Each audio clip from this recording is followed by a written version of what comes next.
नमस्ते साथियों, मैं रितिका मंडल गूंज लाइव के कायनात की पहचान कार्यक्रम के एपिसोड नंबर 2 में आप सभी का स्वागत करती हूँ। दोस्तों, आज इस कार्यक्रम का मुख्य विषय है हिंदी साहित्य का योगदान एवं हिंदी साहित्य की विशिष्टता। साथियों, आज हम एक ऐसे व्यक्ति से मिलने जा रहे हैं जो इस विषय के धनी हैं। वे हैं डॉक्टर सुधीर शर्मा सर। वे एक प्रोफेसर एवं साथ ही हिंदी विभाग के अध्यक्ष पीजी कल्याण स्नातकोत्तर महाविद्यालय के प्रोफेसर हैं। साथ ही वे एक लेखक हैं और वे एक संपादक भी हैं। आइए हम जानते हैं उनसे हमारे हिंदी साहित्य का क्या महत्व है, उनकी क्या विशिष्टताएं हैं, जो कि हमारे भारत की राज्य भाषा है। आइए। अच्छी बात तो नहीं है, लेकिन आपने पूछा है तो मैं बता सकता हूँ कि अभी मैं फिलहाल यहाँ हिंदी विभाग का अध्यक्ष हूँ, मैं एक कोऑर्डिनेटर हूँ, मैं एक लेखक हूँ, साहित्यकार हूँ, प्रकाशन जगत से जुड़ा हुआ हूँ। अपने समय में मैं दैनिक भास्कर में पत्रकार रहा हूँ, फिल्म समीक्षक रहा हूँ, पुस्तकों का समीक्षक रहा हूँ और करीब लगभग 16 से अधिक देशों की मैंने यात्राएं की हैं हिंदी साहित्य को लेकर। विश्व हिंदी सम्मेलनों के अनेक सम्मेलनों में मैं न्यूयॉर्क, दुबई, मॉरिशस आदि देशों की यात्रा कर चुका हूँ और बस छोटा मोटा आदमी हूँ और हिंदी का सिपाही हूँ, काम कर रहा हूँ। Thank you sir. सर, आपसे जानना चाहेंगे कि हिंदी साहित्य का क्या योगदान है हमारे जीवन में, हमारी शिक्षा में, हमारे समाज में। सर, बताना चाहेंगे? साहित्य का अर्थ ही होता है, साहित्य का भाव छुपा हुआ है उसमें, सबको साथ लेकर चलना। साहित्य का अर्थ होता है सबको साथ लेकर चलने वाला। सबको साथ लेकर मतलब सबके सुख दुख है ना, जीवन मृत्यु, दर्शन, धर्म, जितनी जीवन शैलियां हैं, परंपरा, संस्कृति, सब कहाँ समाहित है? साहित्य में। यही सिखाता है मनुष्य को कि मनुष्य के साथ किस प्रकार भाईचारे के साथ रहे, दुनिया के सभी मनुष्य एक हों। देखिए, हमारे समय में आज से 250 साल पहले गुरु घासीदास जी कह चुके हैं, मन के एक बरोबर। छत्तीसगढ़ी साहित्य में दिखाई देता है। तो दुनिया के सभी साहित्य का एक ही संदेश है कि दुनिया के तमाम मनुष्य सब भाई भाई हैं, एक समान हैं, न रंग न जाति न कुछ। तो दुनिया के सुख दुख को आपस में बांटना और जीवन अनुभवों के साथ एक विराट सोच रखना, एक खुला हृदय रखना साहित्य हमें सिखाता है। जी सर। सर, अगर कोई छात्र जो हिंदी साहित्य को लेकर अपनी उच्च शिक्षा करना चाहता हो तो उसका प्रोसेस क्या होगा सर? कोई भी छात्र बचपन में तो लेते ही हैं, हिंदी विशिष्ट पढ़ते ही हैं स्कूलों में, लेकिन जब महाविद्यालय में आते हैं तो चुनना होता है कि कितने विषय हम चुनें। जैसे कला संकाय में सामान्य रूप से भाषा तो सभी पढ़ते हैं आधार पाठ्यक्रम में, लेकिन विशिष्ट रूप से जब हम आते हैं तो कला संकाय में जाना पड़ता है। ये कला संकाय का एक भाग है। तो कला संकाय में जब हम बीए में आते हैं प्रथम वर्ष में, तब हमें विषय चुनना होता है। उस समय हमको हिंदी साहित्य चुनना पड़ेगा। हिंदी आधार पाठ्यक्रम अलग है, वो तो पढ़ना ही है, लेकिन हिंदी साहित्य जब हम चुनते हैं तब हम एक साहित्य के विद्यार्थी हो जाते हैं। फिर हम बीए करते हैं, एमए करते हैं, एमफिल करते हैं, पीएचडी करते हैं, तब कहीं जाकर हम एक साहित्य के पक्के छात्र या पक्के अध्येता बनकर उभरते हैं। सर, हिंदी साहित्य का सिविल सर्विस में क्या योगदान है सर? हिंदी साहित्य का सिविल सर्विस में बहुत महत्वपूर्ण योगदान है। हमारे देश में अनेक ऐसे आईएएस आईपीएस हैं जो हिंदी साहित्य को लेकर सफल हुए हैं। ये धारणा पहले थी कुछ वर्ष पहले कि अंग्रेजी में ही या इतिहास या राजनीति शास्त्र, लोक प्रशासन लेकर ही लोग सफल होते हैं। वो धारणा अब लगभग समाप्त हो चुकी है। हिंदी साहित्य में से आईएएस करने वाले ज्यादा ईमानदार, ज्यादा चिंतक, सचेतक और समाज के प्रति ज्यादा उत्तरदायी निभाते हैं। हमारे छत्तीसगढ़ में भी ऐसे लोग हैं जिन्होंने हिंदी साहित्य से आईएएस किया, सिविल सर्विस किया, जिसमें चितरंजन खेतान सर एक बहुत बड़े महत्वपूर्ण नाम है, डॉक्टर सुशील त्रिवेदी जी लोग हैं। ऐसे बहुत सारे आईएएस लोग हैं। अशोक वाजपेयी जैसा आईएएस जो सिविल सर्विस भले ही अंग्रेजी में किया हो, लेकिन वो हिंदी का एक बड़ा नाम है, बड़ा साहित्यकार है और भारत के। तो इसी तरह जो पीएससी वगैरह है या प्रतियोगी परीक्षाएं हैं, इसमें बिना हिंदी जाने समझे और उसे पास किए आप सफल नहीं हो सकते, क्योंकि भारत की राष्ट्रभाषा हिंदी है, संपर्क भाषा हिंदी है। जब तक किसी अधिकारी को या किसी आईपीएस आईएएस को, डिप्टी कलेक्टर को, तहसीलदार को अच्छी हिंदी नहीं आएगी, तब तक वो अच्छे ढंग से काम नहीं कर सकता। अपने आप में अलग व्यक्तित्व बनता है जिसकी भाषा अच्छी हो, जिसके पास साहित्य का ज्ञान हो, वो दूर से दिखाई देता है। रायपुर में आपके द्वारा वैभव प्रकाशन संचालित है सर, तो आप इसके बारे में कुछ हमें बताएं। वैभव प्रकाशन मेरे द्वारा संचालित नहीं है, वो मेरी पत्नी उसकी डायरेक्टर है। मैं तो वहाँ एक सलाहकार संपादक के रूप में यहाँ से जाने के बाद सेवाएं देता हूँ निःशुल्क। गिरीश पंकज जी इसके अध्यक्ष हैं और एक सहकारी संस्था है। लेखकों ने मिलकर के एक संस्था बनाई, खुद का प्रकाशन संस्था बनाया और हम सब मिलकर उसमें काम करते हैं। और अभी 400-500 पुस्तकें हमने हिंदी, छत्तीसगढ़ी, अंग्रेजी में निकाल ली है। और हमारा मुख्य उद्देश्य है छत्तीसगढ़ और छत्तीसगढ़ी को पूरी दुनिया में समृद्ध करना, और उसी के लिए हम एक एनजीओ के जैसा काम करते हैं, बिना लाभ हानि के दृष्टि से काम करते हैं। हमारे साथ अभी 400 से अधिक लेखक जुड़े हुए हैं। मैं उन लेखकों का शुक्रिया भी अदा करना चाहता हूँ। सर, आपने कई देश भ्रमण, विदेश भ्रमण किए हैं सर, तो आप उससे कुछ बताना चाहेंगे सर?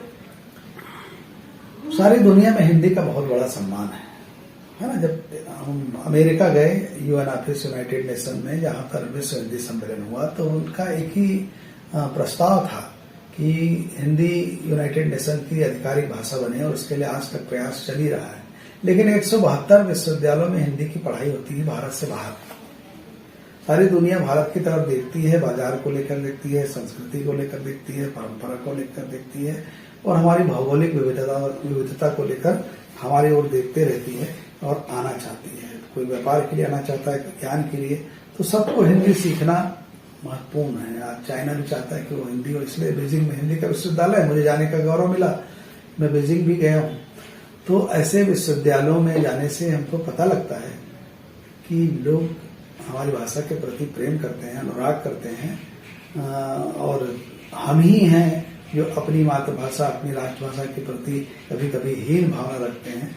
ऐसा हमको नहीं रखना चाहिए। सबसे पहले हमें अपने राष्ट्र भाषा और राष्ट्र की संस्कृति, हमारी परंपरा का आत्मबोध होना चाहिए, और उसके प्रति हमारे मन में सम्मान होना चाहिए। जब तक हम सम्मान नहीं करेंगे, कोई दूसरा नहीं करेगा। लेकिन सारी दुनिया हमें बहुत सम्मान की दृष्टि से देखती है। इसलिए लगता है कि दुनिया भर में हमारा साहित्य फैला हुआ है। प्रेमचंद के माध्यम से हर भाषाओं में हमारा साहित्य अनुदित होकर गया हुआ है।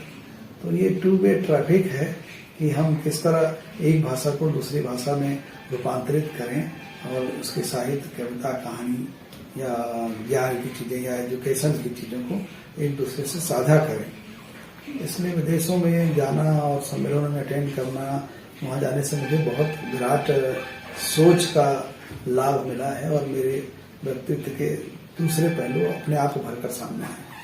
सर, यह कथन है कि युवाओं को अपने पाठ्यक्रम से जुड़े पुस्तकों के साथ साथ कई अन्य पुस्तकें भी पढ़नी चाहिए। सर, इसके बारे में आप क्या कहना चाहेंगे? पाठ्यक्रम तो एक उपाधि केंद्रित कार्य है, किसी उपाधि विशेष के लिए। लेकिन जीवन को या जीवन के विविध आयाम को, जैसे सॉफ्ट स्किल है, संप्रेषणीयता है, भाषा के प्रति समझ है, ज्ञान है, फिलॉसफी है, विचार है, इन सब के निर्माण के लिए जब तक वो दूसरे साहित्य को नहीं पढ़ेगा जिसमें उसकी रुचि है, उन साहित्य को भाषा से इतर जाकर नहीं पढ़ेगा तब तक उसका डायमेंशन, जब तक उसकी सोच, उसके आयाम नहीं खुलने वाले हैं। तो एक छात्र को हमेशा सजग रहना चाहिए कि जिस तरह वो खेलकूद करता है, उसी तरह पाठ्यक्रम से बाहर की चीजों को भी अपनी दुनिया पर नजर रखे, अपनी भाषा पर नजर रखे, जनरल नॉलेज पर नजर रखे, साहित्य पर नजर रखे। चौकस 24 घंटा जब छात्र रहेगा, तभी वो एक श्रेष्ठ मनुष्य बन सकता है। तो श्रेष्ठ मनुष्य के निर्माण के लिए पाठ्यक्रम आपको नौकरी दे सकती है, लेकिन अगर आपको संस्कार लेना है, आपको श्रेष्ठ मनुष्य बनना है, तो साहित्य और संस्कृति और परंपराओं का अध्ययन बहुत जरूरी है। सर, कुछ ऐसी किताबें जो आप बताना चाहेंगे कि जिससे युवाओं को जरूर पढ़ना चाहिए? सर, संस्कृति के 4 अध्याय रामधारी सिंह दिनकर को जरूर पढ़ना चाहिए। बहुत सारी किताबें जैसे discovery of India Jawaharlal Nehru की, वो हिंदी में भी उपलब्ध है। प्रेमचंद का समूचा साहित्य है। राहुल सांकृत्यायन का यात्रा संबंधी विवरण है। निराला और धूमिल, नागार्जुन जैसे लोगों की कविताएं हैं। रामचरितमानस है, तुलसीदास हमको हम कवि मानते हैं, कबीर है। जब तक इन लोगों को पढ़ा नहीं जाएगा, तब तक कोई बड़ी दृष्टि तुम्हारे में, मतलब एक विद्यार्थी में आने वाली नहीं है। इनको पढ़ने के लिए बहुत ही जरूरी है और ये एक अभ्यास का काम है, एक रुचि का काम है। जब आप शुरू करेंगे तो आपकी रुचि धीरे धीरे बढ़ते जाएगी, फिर आपको लगेगा कि पूरी लाइब्रेरी में पढ़ लूं। सर आपके पास सर 5000 बुक्स की सीरीज है सर, तो आप कुछ बताएंगे सर कि आप किस प्रकार के बुक्स रखे हैं सर? मैं बचपन से किताबें खरीद रहा हूँ, किताबें मुझे मिल भी रही है, किताबों से मेरा जीवन प्रारंभ हुआ है और मेरे पास गोर्की, टॉलस्टॉय, मार्क्स की पुस्तकें तो ही हैं, मैंने बचपन में खरीद ली। ओशो की, रजनीश की पुस्तकें मैंने बचपन में 11वीं तक पूरी पढ़ ली थी। तो मेरे पास साहित्य की पुस्तकें हैं, छत्तीसगढ़ की इतिहास, संस्कृति, परंपरा, गजेटियर को लेकर मेरे पास पुस्तकों का संग्रह है। पुरानी मेरे पास बहुत सारी पांडुलिपियां हैं, नई पुस्तकें हैं ही है जो रघु प्रकाशन में छपी उनकी भी प्रतियां हैं और लगातार पत्रिकाओं की बड़ी लंबी श्रृंखला मेरे पास कम से कम 200 टाइटल्स की पत्रिकाएं आती जाती रही हैं और मेरे कलेक्शन में है। अनेक मेरे पास शब्दकोश हैं। मैं पढ़ने के लिए लालायित रहता हूँ, नहीं पढ़ पाता तो भी मैं पुस्तकें खरीद कर रखता हूँ कि जब टाइम मिलेगा तब पढ़ूंगा। कई पुस्तकें मैं कभी नहीं पढ़ पाया लेकिन मेरे रिकॉर्ड में है, बहुत सारी पुस्तकें मेरे पास है। मैं इसे साझा करना चाहता हूँ, बांटना चाहता हूँ अपने लेखकों, पाठकों, विद्यार्थियों से कि आए मेरे घर से ले जाएं, पढ़ें, लाएं, वापस लौटाएं। एक माहौल पैदा करना चाहता हूँ, कोशिश अभी हूँ। सर काफी अच्छा है सर। तो आप इस कार्यक्रम के जरिए आप कुछ बताना चाहेंगे हिंदी साहित्य के माध्यम से, कुछ संदेश देना चाहेंगे सर? आज का जो समय है बड़ा कठिन समय है। आज की समय में जो आभासी दुनिया है, एक नकली दुनिया पैदा हो रही, नकली साहित्यकार पैदा हो रहे हैं, नकली पाठक पैदा हो रहे हैं, नकली आलोचक पैदा हो रहे हैं। आप सड़ी सी कविता डाल दीजिए किसी लड़की के फोटो के साथ फेसबुक में, आपको 400-500 लाइक मिलेंगे, लोग कमेंट्स करेंगे और वो कविता में बहुत सारी गलतियां रहेंगी। आप कोई बहुत अच्छी सामग्री डाले बिना किसी फोटो के अपनी परंपराओं को लेकर, तो लोग उसे लाइक नहीं करते, पढ़ते नहीं। एक उथला और एक अजीब टाइप के समाज का निर्माण हो रहा है। उसी तरह राजनीति में देखें तो बड़ी घोर सांप्रदायिकता है। लोगों को खंड खंड में बांटने की प्रवृत्ति है, हिंदू को, मुस्लिम को, ईसाई को, सबको आपस में, सब चाहते हैं, राजनीति चाहती है सब आपस में इतना लड़ते मरते रहे और कुल मिलाकर मनुष्य को एक वोटर के रूप में तब्दील कर दिया गया भारत में, जो बड़ा कठिन है। सभी राजनीतिक दल इसके उत्तरदायी, मैं किसी एक राजनीतिक दल को उत्तरदायी नहीं ठहराता। सभी राजनीतिक दल, हमारा समाज, हमारे लोग, हमारे प्राध्यापक, ये सब मिलकर इस समाज को गर्त में डालने में अपना योगदान उन्होंने दिया है आजादी के बाद। लेकिन यही सब लोग मिलकर, इन्हीं में से चुने हुए व्यक्ति एक नए समाज का निर्माण कर सकते हैं, एक अच्छे राष्ट्र का निर्माण कर सकते हैं। जो पहले था, सोने की चिड़िया थी। हमारी वैदिक संस्कृति के समय लोग हमको ग्लोबल गांव बोलते थे। हमारे वैदिक संस्कृति में लिखा है वसुधैव कुटुंबकम, पूरी दुनिया तो एक परिवार है। ये तो हमें हजारों साल पहले बता चुके हैं, आज हम क्यों बता रहे हैं कि हम खंड खंड में हैं। तो हमारा लक्ष्य होना चाहिए कि मनुष्य के साथ साथ एक ऐसे राष्ट्र का निर्माण हो, ऐसे राज्य का निर्माण हो जो आपसी भाईचारे से युक्त हो, सब लोग प्रेम व्यवहार से रहें, प्रगति हो, आर्थिक उन्नति हो, राजनीतिक हो, विचार भी रहे, धर्म भी रहे, दर्शन भी रहे, रंग भी अपने आप में सब स्वतंत्र रहें। ऐसा नहीं कि भगवा रंग मेरा है, हरा रंग उसका है, नीला रंग इसका है, रंग में बट रहे हैं। तो हमारा समाज आ रहा है और इन सब के प्रति जो जिम्मेदारी बनती है वो साहित्य की और पत्रकारिता की बनती है कि साहित्य और पत्रकारिता न केवल ज्ञान देता है, सूचनाएं देता है, बल्कि वो एक मनुष्य को प्रशिक्षित भी करता है, धीरे धीरे अभ्यास के रूप में प्रशिक्षित करता है। तो अगर साहित्य और पत्रकारिता अपनी जिम्मेदारी को ठीक ढंग से निर्वाह करे तो भारत में फिर से श्रेष्ठ मनुष्यों की संख्या बढ़ जाएगी और इस प्रकार का कोई झंझट, इस प्रकार के विवाद, इस प्रकार के तनाव नहीं होंगे। अभी तो बहुत तनाव का जीवन जीना पड़ता है, पता नहीं कब क्या हो जाएगा। थैंक यू सर, आपसे इस विषय में बात करके काफी कुछ हमें जानने को मिला। Thank you so much sir. Thank you Ritika Mandal ji, और मैं चाहूंगा कि आप हमारी इस पत्रिका को जरूर पढ़ें, जो छत्तीसगढ़ की पहली पत्रिका है। पंडित माधवराव सेप्रे निकालते थे, छत्तीसगढ़ में है ना, ये 1900 में निकलते थे। सोचो, इस पत्रिका का हमने पुनर्प्रकाशन किया है और इसे पढ़ें, साहित्य को पढ़ें, और एक नए छत्तीसगढ़ का मुख्यमंत्री कहते हैं ना, गढ़बो नवा छत्तीसगढ़, गढ़बो नवा छत्तीसगढ़ के लिए हमको स्वयं आत्मनिर्भर, स्वयं को जागरूक बनाना पड़ेगा, स्वयं को गढ़ना पड़ेगा।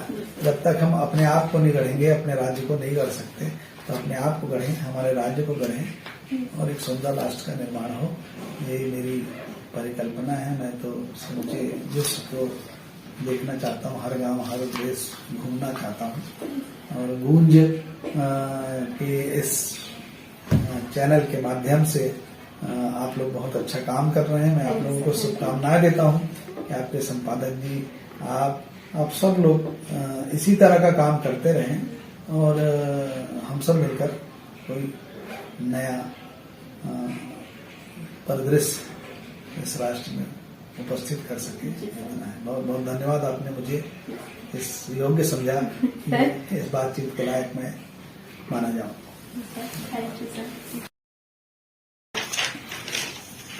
मैंने कुछ कविताएं भी लिखी हैं और एक कविता संग्रह है, उसका शीर्षक है घर लौटती चिड़िया।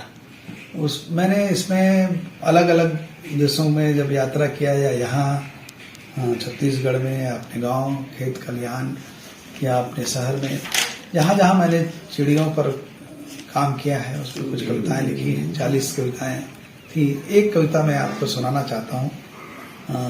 फाफा। फाफा जानते हो, तिलचट्टा जैसा रहता है फाफा।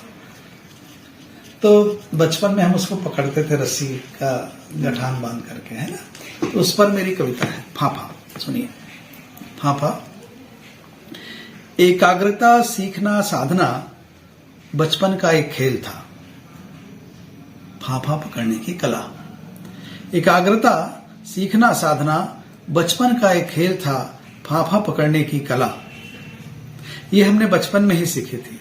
दूर तक जाते फाफा के पीछे, धागे का सरफासी गठान बांधकर कोई फाफा पकड़ा भी जाता, उसकी पूंछ पर कस जाते कोमल धागे, वह कठिनाइयों से उड़ता। हम खुश होते कि साधना सफल हो गई।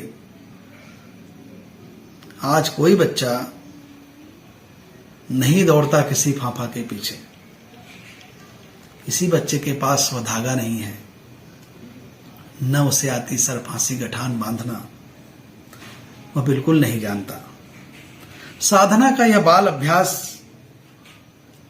समाप्त हो चुका है, लेकिन वह जरूर जानता है वीडियो गेम, लैपटॉप और मोबाइल पर बड़ी चिड़ियों को माउस से मारना